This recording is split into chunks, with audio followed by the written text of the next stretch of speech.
Chapter 2, we're talking about absolute value equations and inequalities. So this chapter is kind of long. Hopefully you've already sat through the lecture, so I'm going to try to be brief as to not drag this out hopefully past an hour. But this chapter is pretty dense, so I'm going to try to not say too much about the information, the definitions and whatnot, and just focus on working some of the examples. Okay, so we're talking about absolute value in this chapter, and that's designated by vertical bars on the side of an expression or a number, as we're shown here. And so there's two ways you can go if x is greater than or equal to 0. So numbers we could have inside the bar, 0, 1.2, anything greater than 0, 3, we could have fractions, maybe 8 divided by 3, and so forth. Okay, positive numbers. If that's the case, then the absolute value of any of these numbers we're given is just going to be the number itself. So absolute value of 0 equals 0. Absolute value of my 1.2 that I wrote is 1.2. Okay. Absolute value of a fraction that is positive is just the fraction itself. Okay, 8/3. Now, for the other case, when x is less than 0, such as -1, -2.3, -16 over, I don't know, 3, and so on and so forth, decimal numbers, fractions, integers, any of these, if they're negative, all you do is you just simply drop the negative sign and write the number. Okay, so absolute value of a -2.3 is just a 2.3. Absolute value of a -16 over 3 equals just the 16 over 3, the number part. Okay, so any number, what you're focused on is dropping the negative when you're dealing with absolute value.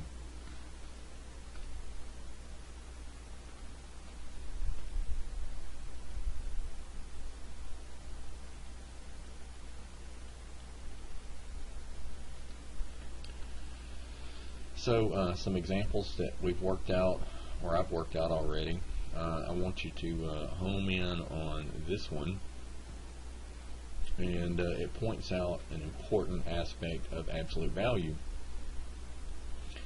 With this expression that we're given on the left, there are two negatives given, but there's a difference between the two. One negative is on the inside of the bars, the other one is on the outside of the bars. This is a different situation than when we have grouping symbols like parentheses. In this situation with the parentheses, we can say minus minus is a plus and just simply write a +4. We do not distribute when we have numbers outside of the absolute value, negatives that is. Okay, in this case, what we need to do is evaluate the absolute value bars first. Okay, so absolute value of a -4 is a +4, and so now what we do is we replace the absolute value bars with a 4, and then looks like I have a minus there, but I don't. It's a +4. Okay, so we replace the absolute value bars with the 4. Let me write this in another color. This here was replaced with the 4. Alright, but then as I wrote here with the little squiggly line, we bring with us the minus that was sitting in front of it. Okay, this minus. So it becomes, in the end, a -4 overall. Alright, example 2 is just sort of a tricky question. If you're not really thinking things through, you could definitely miss it. You want to say, the temptation is to say that it's always positive, but that's not true, because the absolute value of 0 equals 0, but 0 is neither positive or negative. So a correct statement is the absolute value of a number is never negative. And that's important because it's going to help us with some of the equations and inequalities that we run into.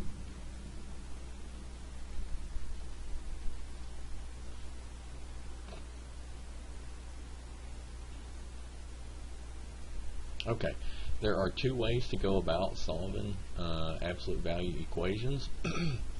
There is a geometric way, and then there's an algebraic way. We can pretty much always apply the algebraic way, but when dealing with absolute values geometrically, we have to have the equation set up in a particular way. Okay, we want the absolute value bars by themselves. We want x to be to have a coefficient of 1, so a 1x. We don't want a 2x or a 3x or a 4x, just a 1x, and then we want just a single number added or subtracted to the side. Specifically, we want to interpret this number as having a minus sign there, and then on the other side a single number b. Okay, A is what we refer to as our center, and B is our radius, or distance from the center. Okay, so our starred comment here points out how we interpret such an absolute value equation geometrically. We say x is a number that is 2 units away from 4. Okay, so we sort of skip over the 4 and we say x is a number. Okay, we go to the 2 and say that is 2 units, the radius, from the center 4. And if we show that on a number line, the first thing that we do is we find our center 4, okay, and then we go 1, 2 out from the center in both directions, because 2 is our radius. Alright, and we find the solutions to the equation. We find 2 and we find 6. So it's a quick way, when the equation is set up in a particular way, sort of its basic form, it's a quick way to find the solutions without doing a lot of algebra or manipulating the equation.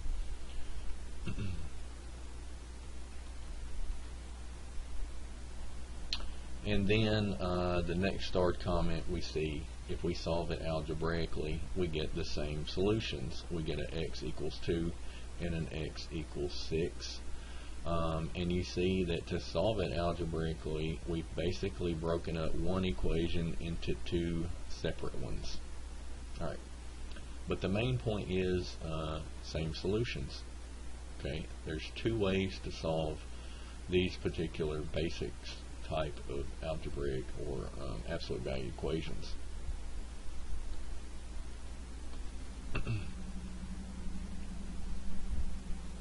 Okay, example 3 I already have worked out here. We see that we have this basic form where x is by itself. Okay, coefficient is 1.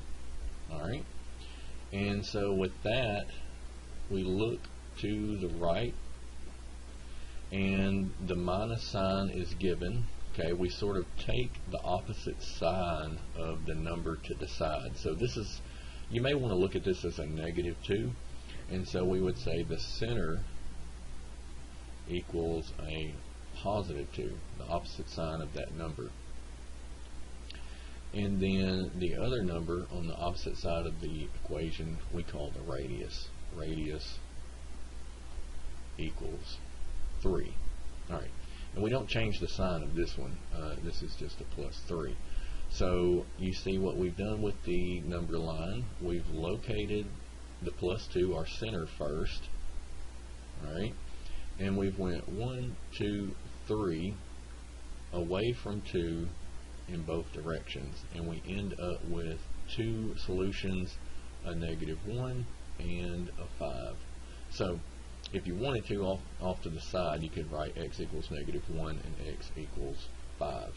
Alright, if you were going to say this out loud or write it in words, you could read the solution or refer to the equation or the solutions as x. The solutions is a number that is 3 units, radius first, from the center 2. Okay. If we were going to solve it a different way, algebraically, so this was geometrically, okay, and this is algebraically on the bottom. What we do is we say that the inside, okay, x minus 2, whatever is inside the absolute value bars, if we were to replace it with a 3, okay, so in other words, if we took x minus 2 on the inside, scribbled it out and replaced it with a 3, took the absolute value, then we would get our solution. It would match the right hand side of the equation, 3.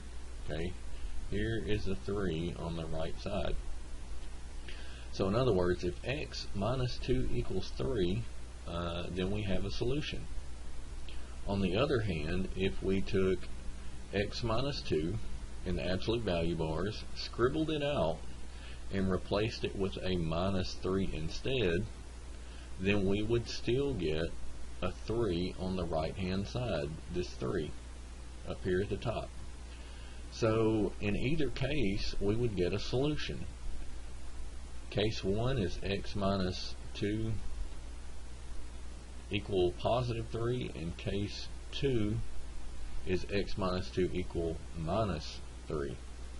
Alright, so basically what we do when solving it algebraically is we drop the bars, x minus 2 on the left, and we change the sign of the number on the right. On one hand, we keep the 3 positive. On the other hand, for the second equation, we put a minus in front of it. Alright, once we've broken it up into 2 equations, real simple to solve each one, and you can see that we end up with the same solutions that we did geometrically, a -1 and a positive 5.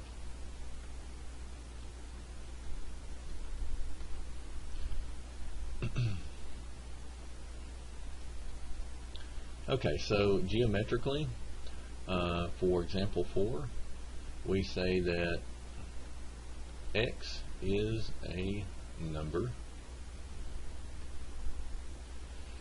that is, and we skip over to the opposite side of the equation, and we take that number as our radius, 3 units, and then we say from the center, and our center is 2. We jump back to the 2, we take the opposite sign of that number. It was plus 2 in the equation, so we write minus 2 in our little quote. So x is a number that is 3 units from -2. If we wanted to work this with a number line, we would first find our center, which is -2, and then we would go 1, 2, 3 to the left and the right. And whatever these numbers are, they are our solution. So counting forward from -2, we have -1, 0, and then we have a positive 1. So positive 1 is one of our solutions. Counting backwards from -2, we have -3, -4, and then we get a -5 as our other solution. Okay. So there are the solutions. That's how we do it, solve it geometrically. Algebraically, we come up with 2 equations. You could say equation 1 and equation 2. So in both cases, on the left, we just drop the bars, the absolute value bars. X plus 2 equals. Then for the first equation, we keep the 3 as it is. So the only thing we've done to the original equation is drop the bars for the first one. And now for the second one, we drop the bars and we put a negative in front of the 3. Okay. Now we solve each one.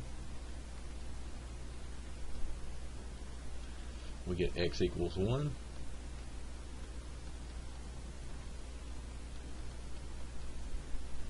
And we get our other solution, x equals minus 5. Same solutions that we got geometrically.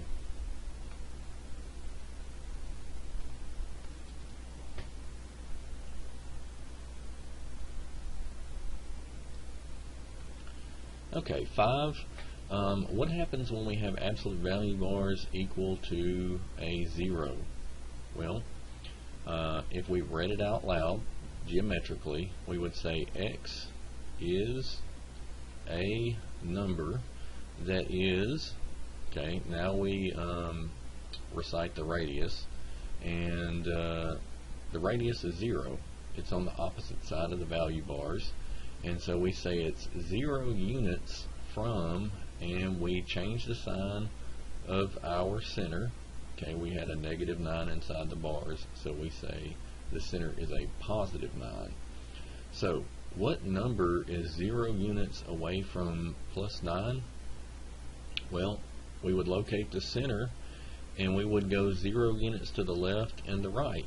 Well, basically we wouldn't go anywhere. We would stay at 9, and so what they're telling us is that 9 is our solution, and it is our only solution.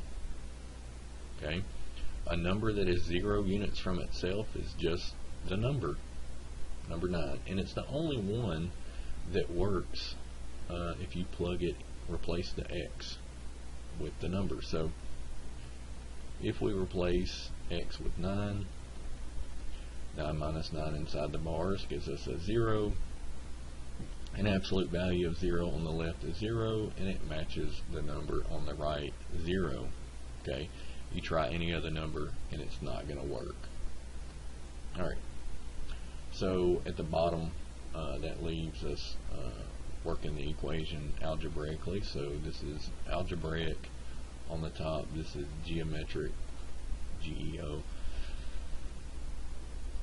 If we follow the same method as we did in the previous examples, we write the equation first, dropping the bars, x minus 9 equals 0, and then we say or x minus 9 equals, and for the second equation we usually put a negative number in front of the number on the opposite side of the equation, in this case 0, so a minus 0. And what you see is both equations give you the same solution. In both situations we add 9 to solve the equation, so we get x equals 9. Over here we add 9 just like we did the first one, and a negative 0 is the same as a positive 0. The sign doesn't affect it, and so again we get x equals plus 9. And in this case you see that they're the same solutions, so in other words there's only one solution, x equals 9.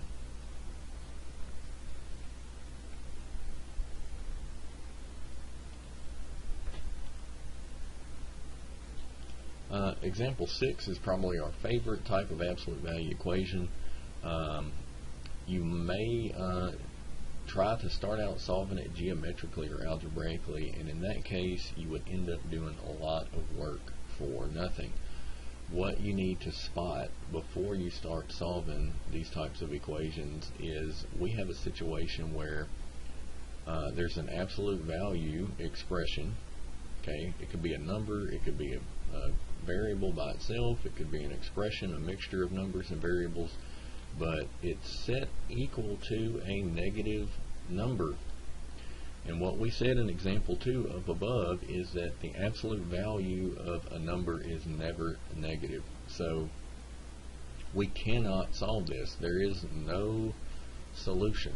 No matter what number we try to put in there for x, we can never take the absolute value of a number and get a negative one. It's just not the way the operation is defined.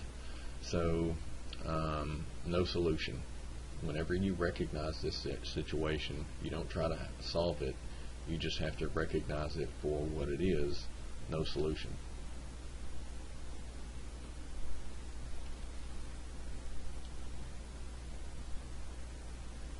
Okay. Example 7, I'm just going to solve it algebraically. So here's our original absolute value equation. I've already pretty much got it worked out.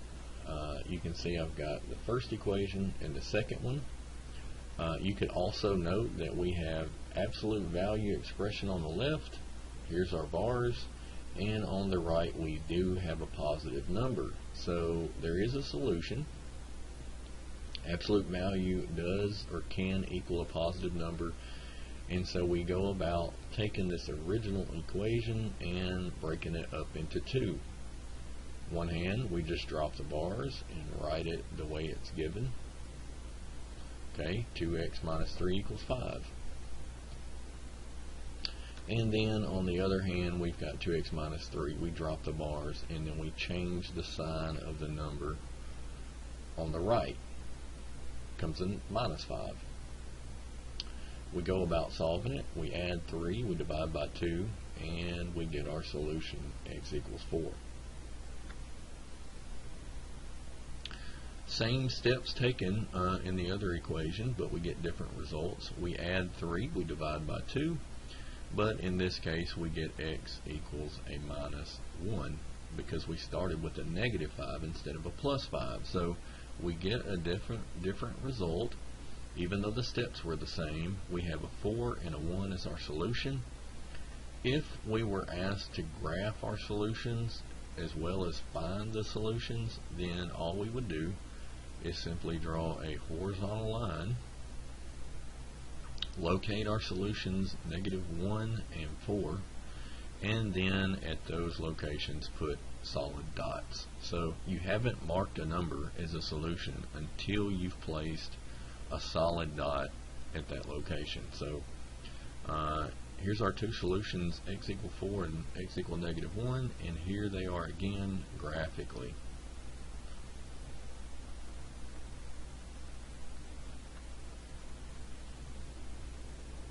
So it's sort of two different ways to show the solutions.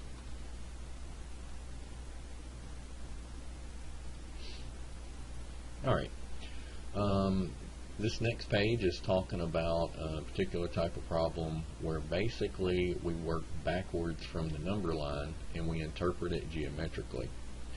So in this case, we talk about given the solutions, how do we find the center? Okay, because there's two parts to a basic absolute value equation. On one hand, we have the center. So inside the absolute value bars, we're given x and then minus the center. And then on the opposite side of the equation, we have the radius. So in order to go backwards from the solutions to the equation, we have to have two things, center and radius. Workbook has told us how to calculate the center. We add the two solutions and we divide by 2. Then to find the radius, all we do is we simply let's see here, we simply take the center or one of the solutions. For instance, one of our solutions was 5. So to find the radius, we take the 5 and we subtract the center that we just found. We found the center to be 2. There's our center. We subtract it from one of the solutions and we end up with 3. So 3 is our radius and 2 was our center. So to complete the problem, to write out the equation, we write x minus the center, which was 2, put bars around it, and then we say that equals our radius, which we found to be 3.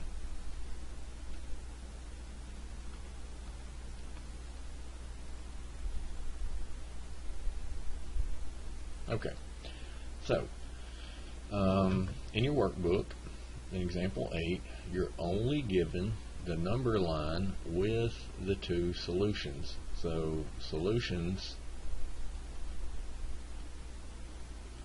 are -8 and 34. Alright. And our basic form of absolute value equation is x plus or minus the center, and then that equals the distance from the center, or in other words, the radius. So we don't have two things here, it's just sort of two different names. There's a single number that's going to go on the right of this equation. This is just a single number. Okay, it's our radius. So first step, take the two solutions, -8, and then add the other solution, 34. The sum of the two solutions divided by 2, 26 over 2, gives us the center. And so we take the center and we place it beside the x inside the bars. Okay, so it becomes a -13 instead of the +13 that we solved for. Then, with our center, we subtract it from one of the solutions that we had. Okay, so usually I take the bigger one and subtract it. So we say 34 minus the center, 13, and that gives us the distance from the center of our solution. So 21 is our radius. And you see that we've placed it in the equation to the right of the equal sign. So this basically just boils down to finding two numbers, your center and radius, and then knowing the basic format of absolute value equation. So it becomes absolute value of x minus 13 equals 21.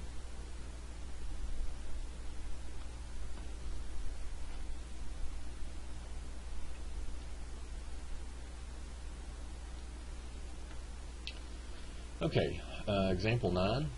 Here we're given absolute value equation. Looks a little bit complicated, but it turns out it's actually quite simple, and we don't work it much differently than we do the previous ones. So we have variable in two places, and we also have bars on both sides of the equation. And we actually don't do anything special or different than what we've been doing. The first equation, we still break it up into two equations, equation 1 and equation 2. Alright, so we have first equation, we just drop the bars,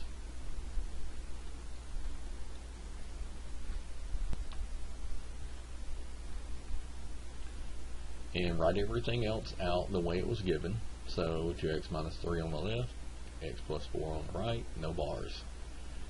And then for the second equation, we drop the bars on the left, we drop the bars also on the right, but we're going to put the inside of the bars, x plus 4, in parentheses, and we're going to put the negative sign on the outside. Okay, very important that you put parentheses around the x plus 4 and the minus on the outside, because we need to distribute this minus to both of those terms, not just the x. Okay, at this point we have our two equations, and we just go about solving it as we usually would, getting the x by itself. So for this first one, add 3x to both sides. I get a 2 on the left, a 4x plus a 4 on the right. I subtract 4 from both sides. I get a -2 equals a 4x, and then we divide both sides by 4, and that leaves us with the solution minus 1/2. Okay, so we found one of our solutions, and now we go about solving the second equation. Alright, so with the minus on outside the parentheses on the right, we end up with a minus x and a minus 4. I'll still add 3x to both sides as my first step. or I guess I should say my second step, because the first step was to distribute this negative. Alright, so add 3 to both sides, we get 2. We get a 2x now, minus and a plus 3 is a 2. Bring down my minus 4, and the third step, we add 4 to both sides, and we get a 6 equals a 2x. And now, if to get the x by itself, we divide both sides by 2, and we get a 3 equals an x. Alright, so here's our second solution, here's our first, and we're pretty much done. Okay, if you wanted to, you can go back and check your answers. To make this this video short, what I'll do is I'll just check one of the solutions. I'm going to check this x equals 3. So when you check your solutions, it's important to go back to the original equation. And all I'm going to do is go through the original equation, replacing the x with what I believe to be the solution, which is 3. So on the left hand side, I've got 2 minus 9 inside the bars. On the right, I've got a 3 plus 4, which is a 7. And so back on the left, sort of jumping back and forth, working the left hand side, working the right hand side. On the left, we get a minus 7 inside the bars. On the right, I could just go ahead and calculate this absolute value of a plus 7, which would just end up being the 7. There's no minus sign to drop over here on the right. And then on the left, we have absolute value of negative 7. To compute that, we just drop the minus sign, and we see that both sides match. Okay, I wasn't moving things back and forth from left to right. I just calculated each one separately, and we ended up with the same number. So x equals 3 checks out as a solution.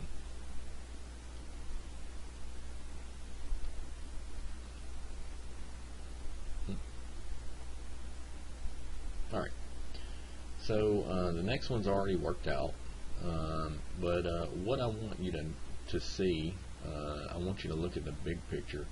What we've done is the first equation, you see that the left and the right hand side, they're all the same, okay, as the original. It's just that we've dropped the bars. We have a 4u minus 1 and a 4u plus 1 on the right. Okay, first equation, drop the bars. Now equation 2, what we do is drop the bars on the left. We just have the 4u minus 1, and then on the right side of the equal sign, we put the 4u plus 1 inside parentheses, and we put our minus 1 on the outside. And so for the second equation, our first step is going to involve distributing that negative to both of those terms. Okay, so once you have your two equations set up, we just apply what we learned in intro, and we get the u by itself. Now, this is sort of a special one in that when we try to combine the u's, we end up canceling the u's out in both of these equations, or I guess one of them. This first one, we end up with a 0 equals 2, which is not true. So this first equation does not yield a solution. Okay, so this first one yields no solution. Okay, it doesn't mean that we don't have a solution to the entire equation. It just means that this equation 1 didn't give us anything. Okay, so we jump over to our second one and we see if it'll give us 1. We get the u by itself. In this case, they don't cancel out. They actually tell us that u equals 0. Alright, so in this case we only end up with one possible solution. Equation 1 didn't give us one, and so what we'll do is we'll go to some empty space, And we'll check this one. Check u equals 0. So we'll pull up our original equation and we'll go through it replacing u with the 0. So 4 times 0 minus 1, absolute value on the left. Now on the right we have 4 times 0 plus 1, absolute value. The 0 knocks out the 4's inside of both absolute value bars, and we're left with absolute value of negative 1 on the left and absolute value of positive 1 on the right. And if you compute both of these separately, on the left you get a plus 1, and on the right you also get a plus 1. So left hand side matches the right hand side, and this means that our solution u equals 0 checks out. So you're not guaranteed to always get 2 solutions, and you're also not guaranteed to get any solutions. Okay, so a couple different situations we've run into. You can have no solution, 1 solution, or 2 solutions.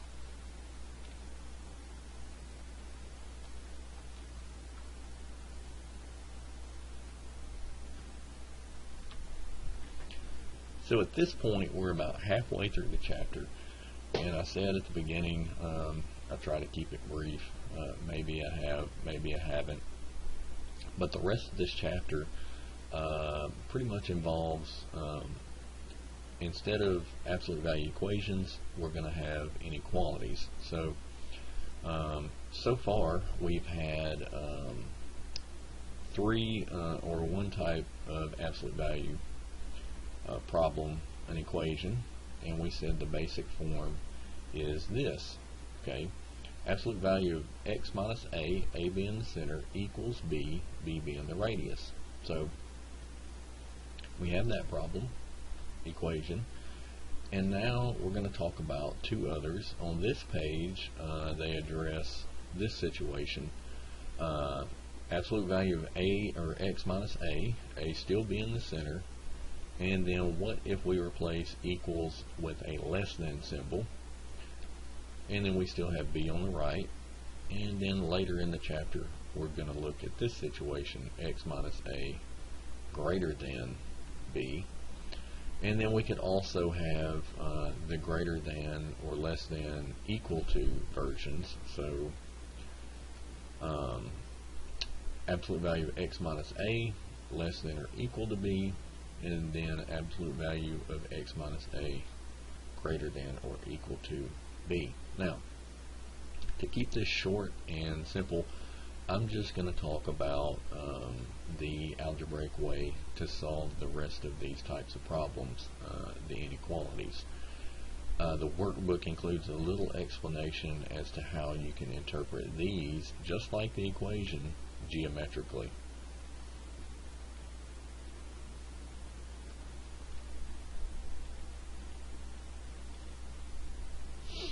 Alright, on this next page we have some examples with the less than symbol that we want to work out, and there's sort of 2 different ways you can go about solving the less than inequality problems.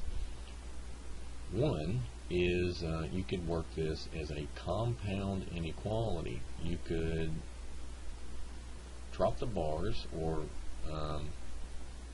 you could drop the bars, and you could write this as a less than 4, or you could write it as a greater than negative 4. Alright, so this is really just, they're pretty much identical. It's just that with the compound inequality, you're taking 2 inequalities and you're just combining it into one sort of expression here. On the other hand, you could write it into 2 separate inequalities. Okay, we still have the x plus 3 less than 4 part, and then we could separate the other inequality and write x plus 3 greater than negative 4, And you could interpret these two as having what we call an intersection symbol between the two. So either way is okay. You can join them at one, or you can separate them. Now, I've shown here the way where you interpret it with the intersection symbol between them. And what you should see here is that we followed sort of the same procedure as we have with the equal sign. Okay, we drop the bars. If you compare this first inequality to the original one, the only thing that's missing are the bars. So we dropped the bars and wrote it the way it was given: x plus 3 less than, and a positive 4. That gives us one of our inequalities. The other way, we drop the bars, x plus 3, we make the right hand side negative, so we have a negative 4 instead of a positive 4 that we had originally. But then now that we're dealing with an inequality symbol, we have to switch the orientation of it. Whenever we put the negative in front of the 4, what we need to do is change it from a less than to a greater than symbol to complete this second inequality. So a slight difference from the equal sign or the equations, but at this point we go about solving each one separately. You can see in the first inequality, to solve it, I subtracted 3 from both sides. And already we have the x by itself. So only one step, and we get part of our solution. X is less than 1. So any number less than 1 will satisfy this first inequality. For the second inequality, we perform the same step. We subtract 3 from both sides, and we get x by itself with a greater than symbol now, and negative 4 minus 3 gives us a minus 7. Alright, this is the other half of our solution. Alright, what this intersection symbol in between, and we always interpret the inequality as using an intersection symbol when we start out with a less than symbol. Okay, so what this tells us is that we want the numbers that satisfy this inequality and the other one. We're looking for the overlap between the two. So we plot the first inequality, okay, on a number line, and with there being no equal to dash below the less than symbol, we put an open dot at plus 1. We want numbers less than 1, so we shade to the left. Okay, we want to compare these two inequalities, so I'm going to write 1 on the top. X less than 1 is written on the top, and now I'm going to write x greater than negative 7 on the bottom number line. Alright, so we just draw a horizontal line. This inequality does not have an equal to dash, so we put an open dot at negative 7, and we want numbers greater than negative 7, so we shade to the right. Okay, what numbers are common to both of these inequalities? And when you put them on a number line, it's real easy to see. The numbers in the middle are common to both inequalities. So as a solution, when we combine these two number lines using the intersection, we end up with only the middle of the two numbers shaded as a final solution. Okay, we want the overlap when dealing with the intersection. So if you pick any number in between negative 7 and 1, it'll satisfy the original inequality. These numbers over to the left and the right will not.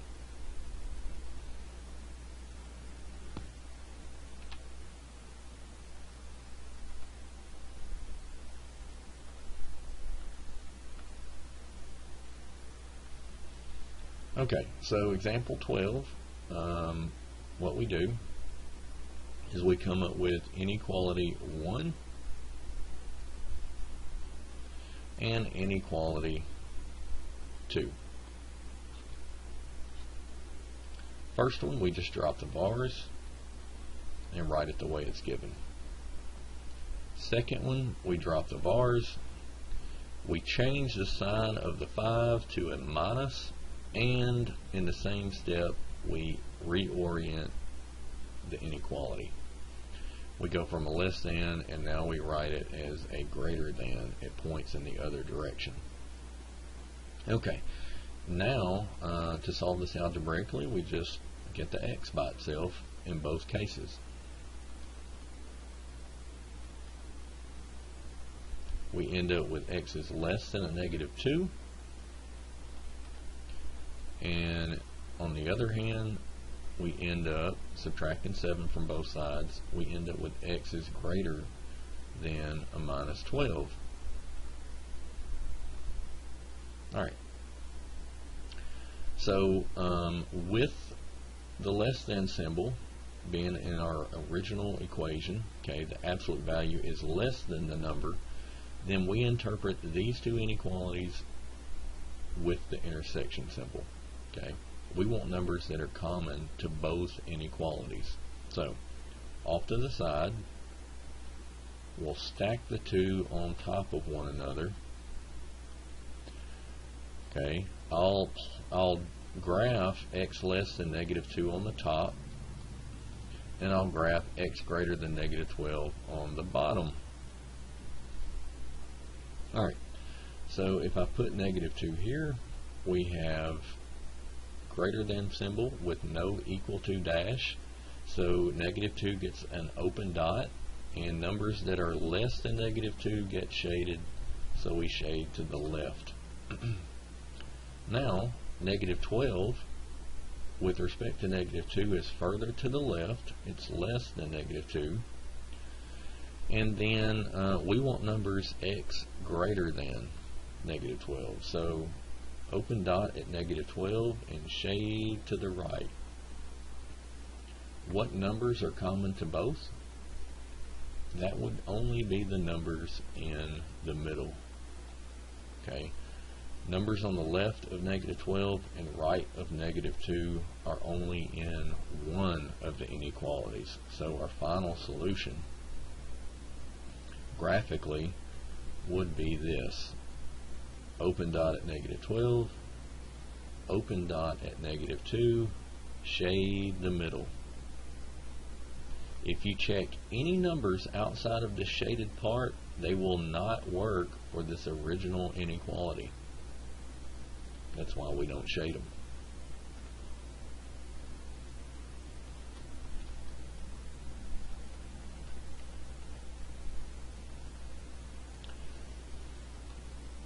Example 13. Okay, these problems take a lot of work, and so you want to be able to recognize this situation before you do all of the work. Okay, split it up into two inequalities, solve each one, graph them on top of one another. That's a lot of work. You should see this situation as a no solution situation. We have absolute value is less than a negative number. So what kind of numbers are less than a negative number? Okay, all numbers less than a negative number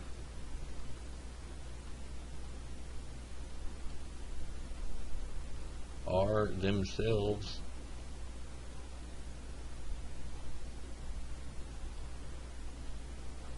negative. Okay, so we're trying to make this absolute value negative, and you can't do that. The absolute value of a number or an expression or anything is always or is never negative. Okay, so this absolute value inequality has no solution.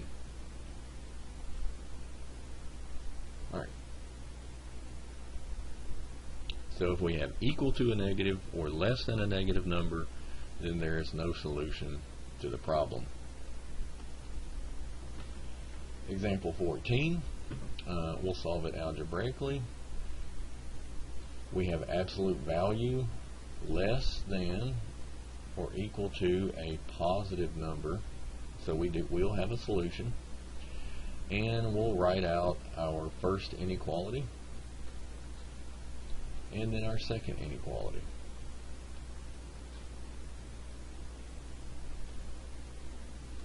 First one we get just by dropping the bars. Second one, we drop the bars, make the number on the opposite side of the absolute value bars negative, and we flip the inequality.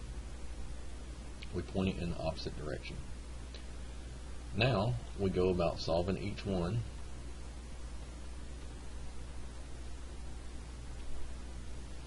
And in this step, we have to divide by a negative number, and so in the next line we flip the inequality symbol, and we have half of our solution. And now we solve the second inequality. Subtract 3 from both sides, divide by -2, and since we divided by a negative number, in the next line we have to flip the inequality again. So divide by a negative or multiply by a negative, you should remember that you flip the inequality symbol. -8 divided by a -2 is a +4, and here is our other half of our solution. Where do these two inequalities overlap?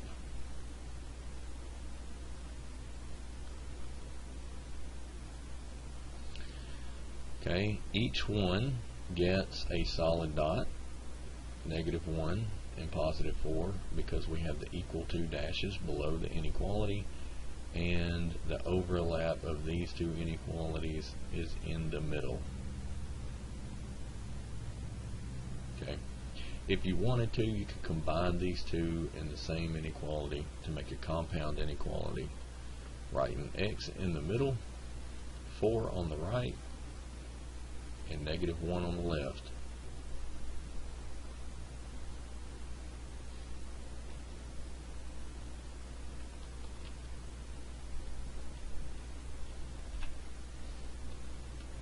Okay, 15 is a slightly different problem than the ones we've seen before. There's some numbers surrounding the absolute value bars. There's a 7 and there's a 2. Okay, what we do in this situation is we first get the bars by themselves. So we subtract 7 from both sides,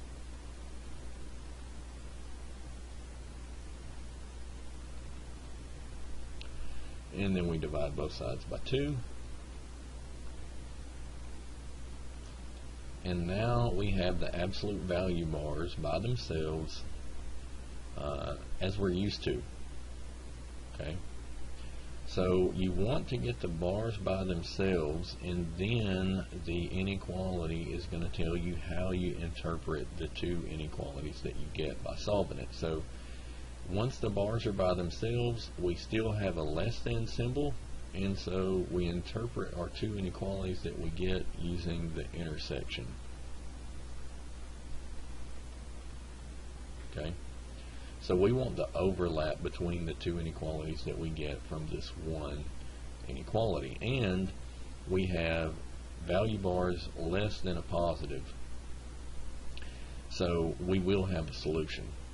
Okay, this radius here is not negative. Alright, so we split it up into two inequalities. Inequality 1, inequality 2. I'll draw a big division bar here. And the first inequality, we just simply drop the bars. The second one, we drop the bars, flip the inequality, and make the 2 negative. We solve each one separately.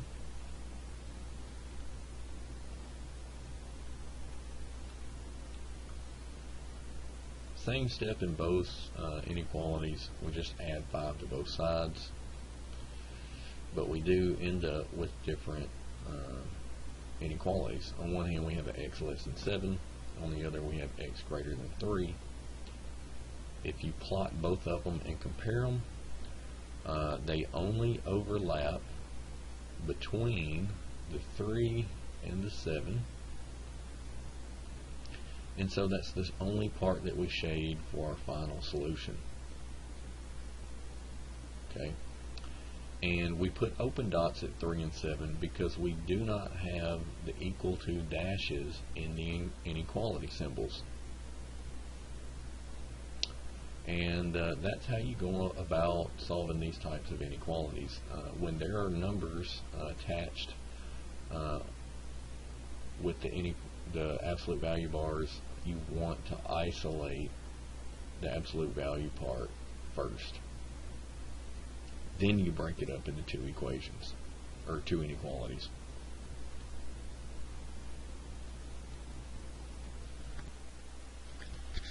So this video at this point is about 56 minutes long. We're about to go for an hour and we still have quite a bit left in the video. So what I'll do at this point is stop this one and just break chapter 2 up into 2 different videos. So thanks for watching this one, and I guess if you want to see the rest of the chapter, just watch the second part.